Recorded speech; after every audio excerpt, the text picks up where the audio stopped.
puni kaya vara vara ye no ute wakata ute uri oma ka wakarere kai wakarere waka ye te uri o tu oe mo mo kai mo mo tau. The Urewera country, deep inland from the east coast of New Zealand's North Island, and isolated by bush-covered mountain ranges, is the home of the Tuhoe people. Here in their ancestral land, they were able to resist European civilization until well into this century. Tuhoe legend tells that their beginning was far back in time, when Hine Pokuhurangi, the Mist Maiden, came to the lonely valleys of the Urewera. She was from Rangiroa, the lofty heavens, and from Rangimomao, the distant sky. Through the forest she drifted like a lonely spirit until she met and fell in love with Uenuku. And she lured him to earth, where he became the mountain Te Maunga.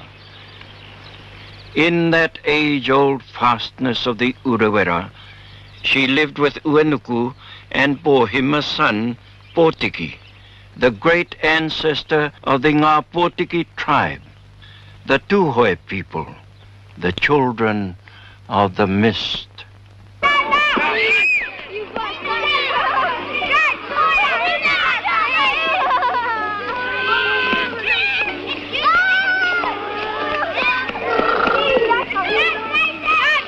The Tuhoe children today are growing up between the traditions and customs which give their small tribe its identity and the pressures and demands of the modern world.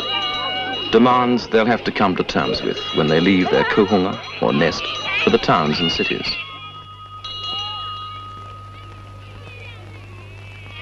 Tuhoe, not being a tribe as forward as the others, it's taken them a long, long time really to grasp those skills and tools of the European way of life and to adapt themselves into our modern society.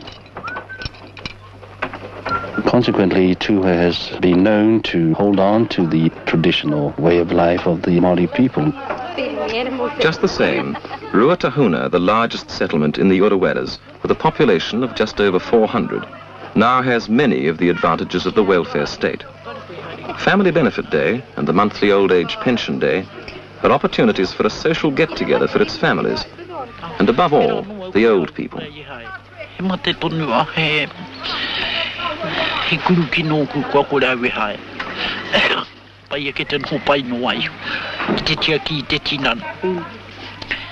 It'll be the pensioners that'll always be here. That would be the older people. I don't think they'll ever leave Ruatahuna. And the younger generation, as far as employment goes, will go to the cities, but they'll always come back. Holiday times, they're always back.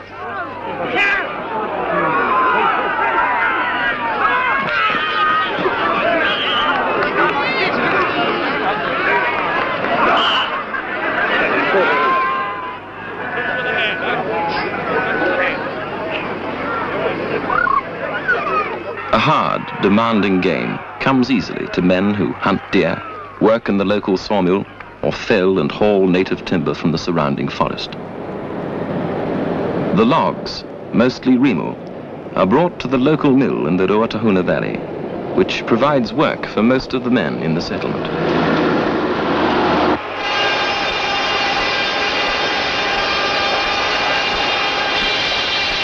Milling in the Urewera country is strictly controlled and limited to a few blocks of Maori land, surrounded by the Urewera National Park.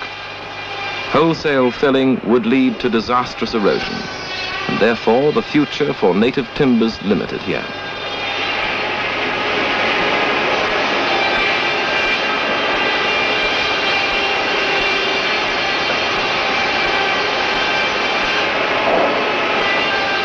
In terms of work, it's going to be fairly critical for Ruatahuna. I believe that the mill is finishing off in about 2 years' time, and after that, well, a lot of the people will have to leave. Progress must occur, I suppose. But it's very sad to see people leave from the district. Farming, Ruatahuna's primary industry, can give employment to only a few men on a limited 5,000 acres of pastoral land hemmed in by the hills, land with heavy rainfall and a short growing season.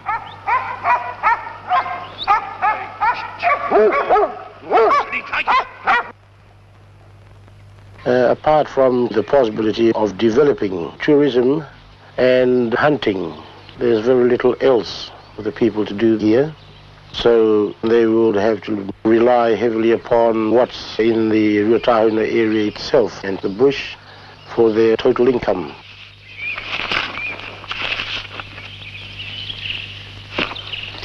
Possum hunting's been very good, and quite a lot of our people spent their whole time possum hunting, and it's paying big rewards. I think the possum will always be there, and it's just a matter of the overseas markets will remain. For at least half a dozen hunters, I would say that it'll take 10 hunters. The problem of land is less severe at Ruatoki, where the Urewera country joins the coastal plain. Long roads divide European land confiscated from the Tuhoe people after the land wars from what remains Maori land today, inland towards the hills. If hopes of compensation for the land taken come to nothing, then what's left is at least rich, fertile country.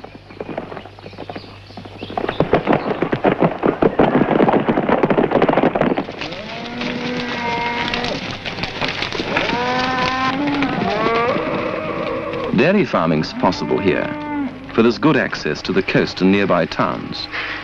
The Ruatoki district, in fact, holds the hopes for much of the Tuhoe's economic future. At one of their largest meeting houses, a plan for establishing pine forests is discussed. The affairs of the future dealt with in the manner of the past. Maori Tuhoe. Kia ora tātou katoa. Tēnā koutou. Hui mai nei tātou ki tēnei te puna whare o tātou. Ki te whakahaere ngā mahi whānui e pāna kia tātou. The purpose of this meeting is to finalize all the arrangements concerning the amalgamation of lands for afforestation.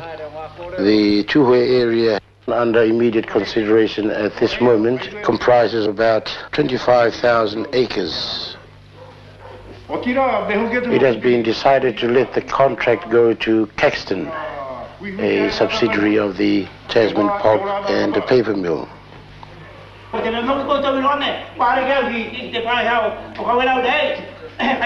has been written into the agreement with Caxton that when the project has been going for some time, that Caxton would hand the project back to the people, and the revenue will be coming back to the Tuhoe people, probably channeled through the Tuhoe Trust Board.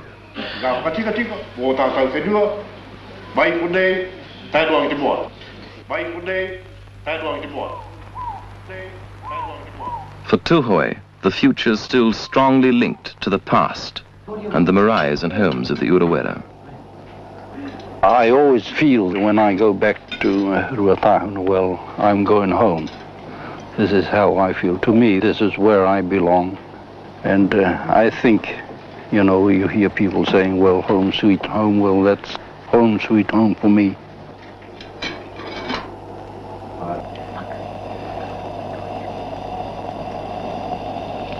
Where's Tuhoe today? They're all over the country now. Oh, some climbing over the other side of the world. But that nest, still there. You know, the tribe themselves was made from here. Their kohanga, their nest, you know, Ruatahuna. With only a primary school in the district, the young people must leave to finish their education in a city or at boarding schools. As far as I'm concerned, it's a good thing that our children are going away to boarding schools, because then they learn what other people are doing outside of Ruatahuna. Just do the crate. They're very much aware of the importance of education for our children, and so they must leave the district to go to these schools. And of course, for most of them, that's the beginning of their migration. As soon as they finish school, well, they get a job in some town, and the only time that we see them is school holidays or Christmas holidays. Before, you see, the land was the thing. But of course, the areas of land now have been reduced and the population getting larger. Well, they have to get out into something else. And more each year, only the old and the very young are left in the villages of the homeland.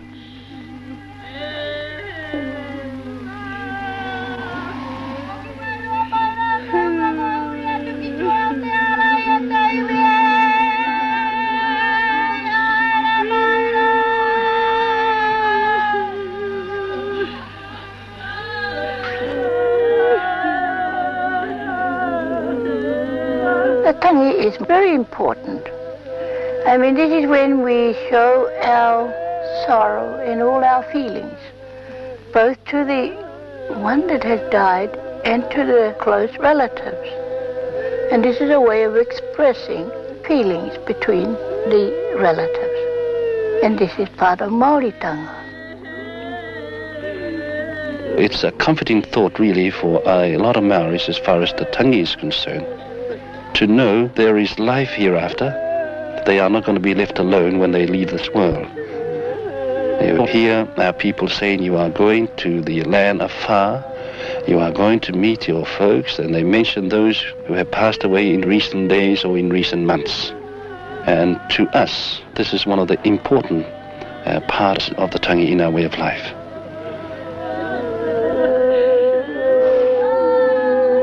As a child, I was exposed to death at a very early age.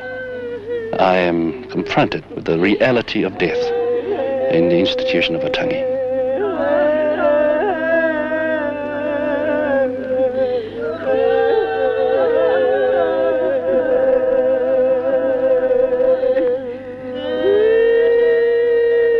The tangi is a focal point of Maori tradition, where ancestors are honoured and elders deeply respected.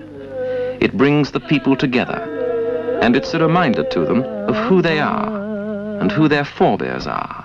The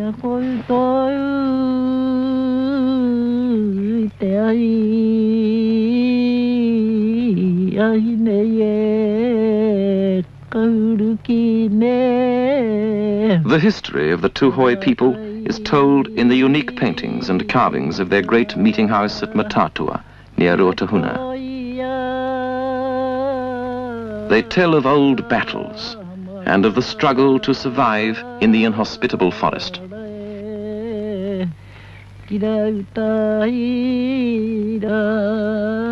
Carvings record the long story of the Tuhoe and their links with other tribes. And the centerpost bears witness to the Ringatu religion. Te Kouti, an escaped rebel, took the traditional faith of the people and combined it with the teaching of Christian missionaries to establish his new faith in the Ureweras.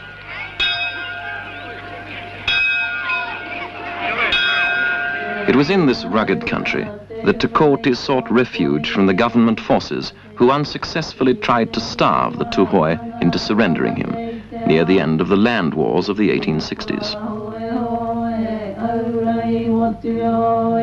His church remains the very foundation of Tuhoe culture.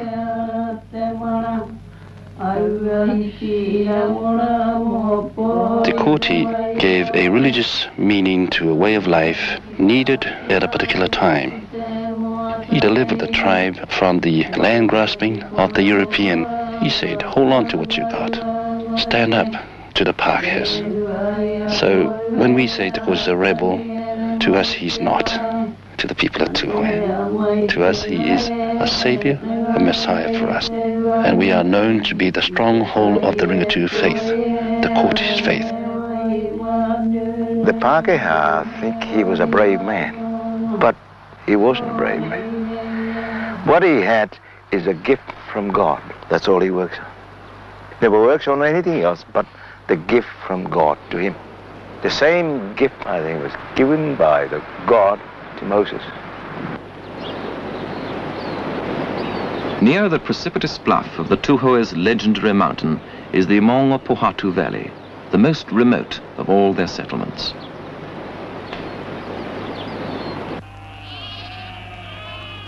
A modern farm, hampered by its isolation, gives employment to 2 or 3 people, where once there lived a community of more than 1,000, led by the prophet Rua. Rua, who believed himself divine, was a disciple of Tuhoe and a born leader. And although in the early 1900s Maori Tuhoe was a long journey from the nearest road, it was still a highly organized and thriving community. Well, the people look upon him as history, you know, somebody to look up to, like a hero, I suppose you could call it. Even my grandfather, he always used to talk about Rua as a great man. But not everybody felt the same. And in 1916, a force of 60 armed constabulary and men tramped into the Ureweras to arrest him on a trumped-up charge of breaking the liquor laws. For the government, preoccupied with the struggle against Germany, was annoyed at Rua's refusal to allow his followers to enlist for the war.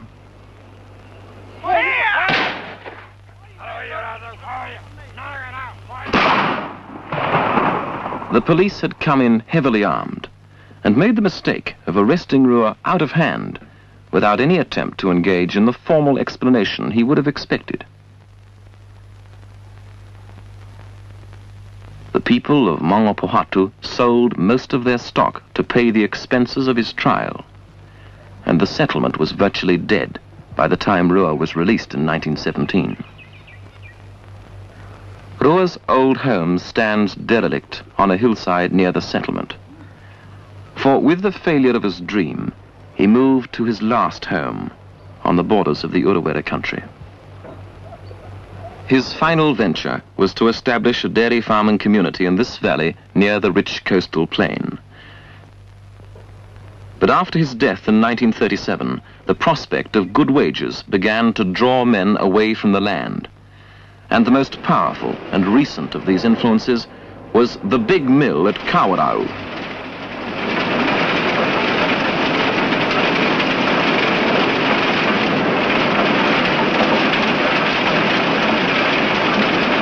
The Tasman Pulp and Paper Company's mill at Kawarau has a workforce of 1,700, and of the large number of Maoris employed, many are Tuhoe.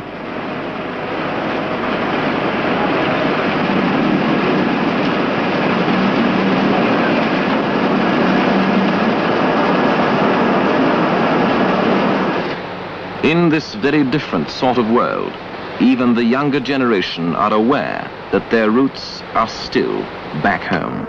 You get homesick, and I think that's what hits most of these people that come into the city. They find it's not as glamorous as they thought it was. They find it hard to get a job, and when they do get a job, it's something that doesn't suit them. You know, it's closed in a factory, and you have to be there on time and everything, you know. Often, Maoris who've been brought up in town have lost their sense of identity, of where they're from, and what tribe they're from. And they need to know these things and feel they're not on their own.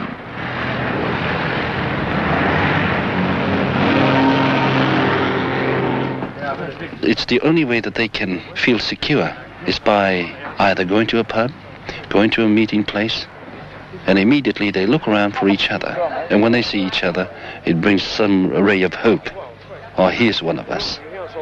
Maoris and Pacific Islanders have tended to concentrate in certain parts of Auckland, the city with the largest Polynesian population in the world.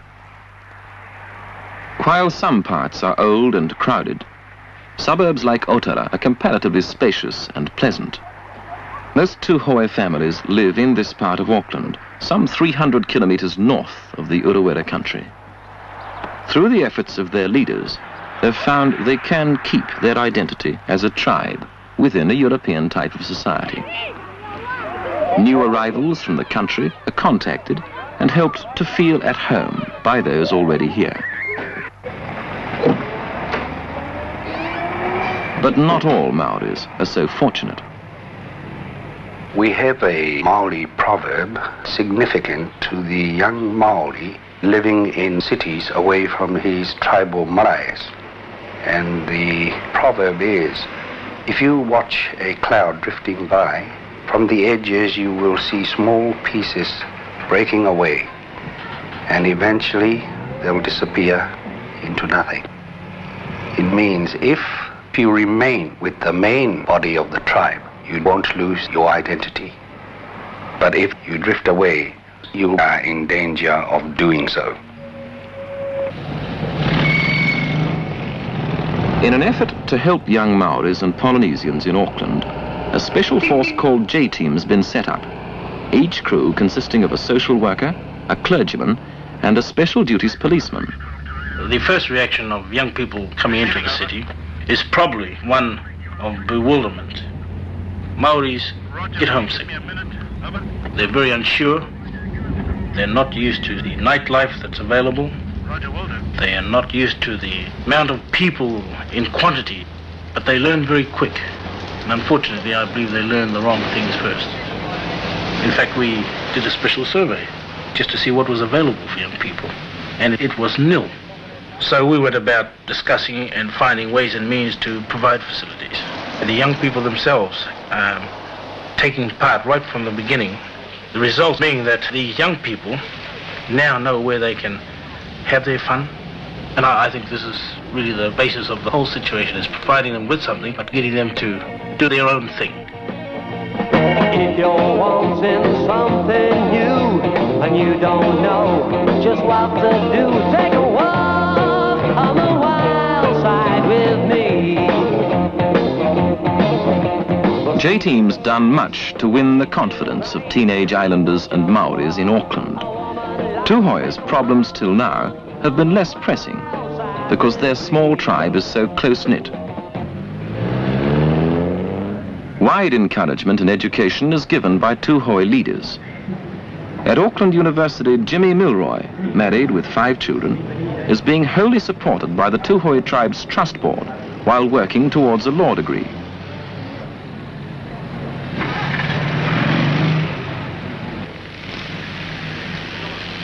Other Tuhoe students are receiving grants as well from the Tuhoe Trust, which not only manages the major finances of the tribe, but steers its policies with a clear understanding of the traditional values of the people. I've always felt that I've had a responsibility to the Tuhoe. A lot of them are still speaking Maori, and I think it's easier to discuss matters in their own language than to try and explain it in English. Tuhoe people, to my way of thinking, are only just beginning to find out all the complexities of this modern world, and I think things are happening so quickly, both economically and technologically, that there is a definite need for trained Maori personnel, and I think particularly from their own area, to be involved in assisting them meet all these problems they're going to come up against.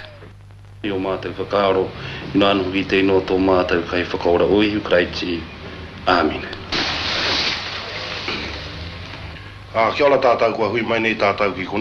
Tuhoe still hold to many of the practices which are part of the tribe's heritage, and have largely been able to do so because most of them have only recently moved to the cities.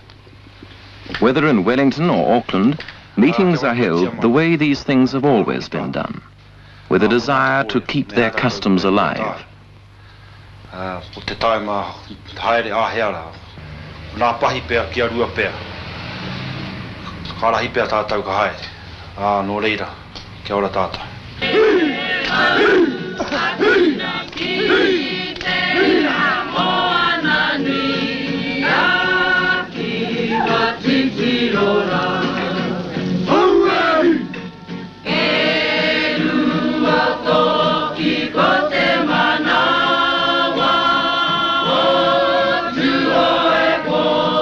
The fulfillment of this marae in Auckland, the Tuhoe, is an achievement for the people of Tuhoe.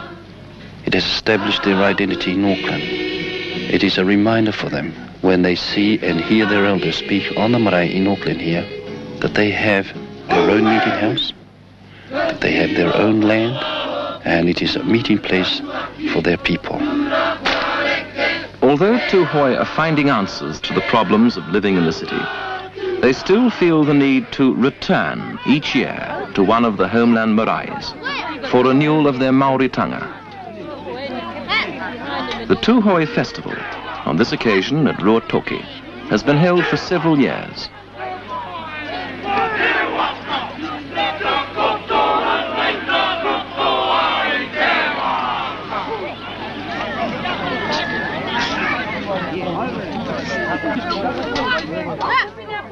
From many parts of the North Island, from Ruatahuna, Kawarau, Rotorua, Wellington and Auckland, they've come to join together on the marae and compete with one another in sport, in songs and hakas, in traditional crafts and in debate.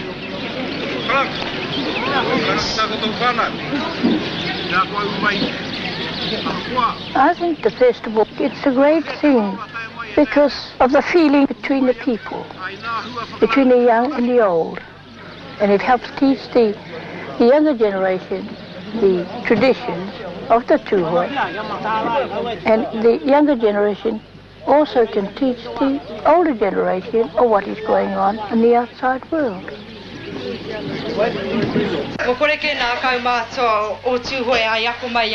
The subject of the debate by the young people is whether or not the younger Tuhoe should manage the affairs of the tribe.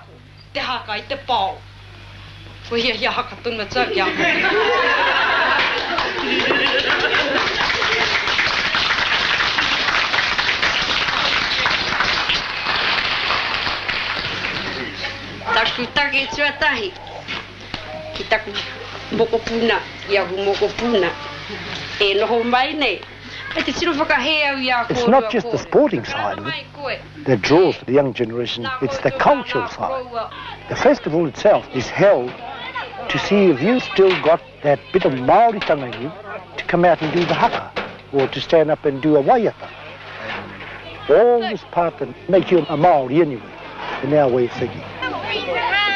And you get them mingling with themselves, and they tie that sort of friendship that is keeping the tribe together, which is very essential as far as the Tuhoe people are concerned. We call it he matamateo, you know, kinship.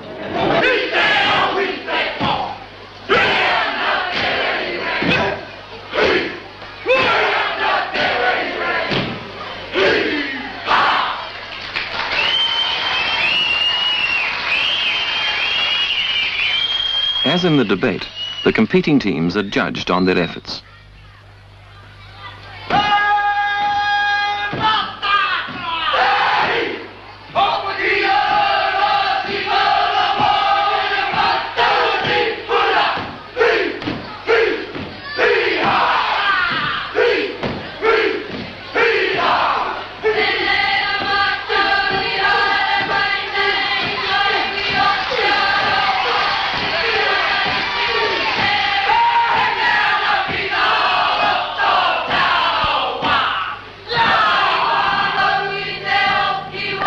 Seen so many people back home. That's how it used to be in our young days, you know, the sports and the fun and everybody mingling together, eating together. It was something we really enjoyed, and it was like one family, you know, meeting one another for so many years, and it was just great.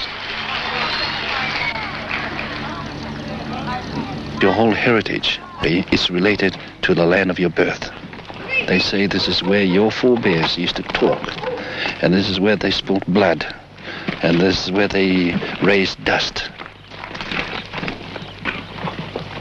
You can travel the whole world if you like, but you've got your heritage back here. You've got your legends, you've got your mountains, you've got your rivers, and it's your land. It's your land.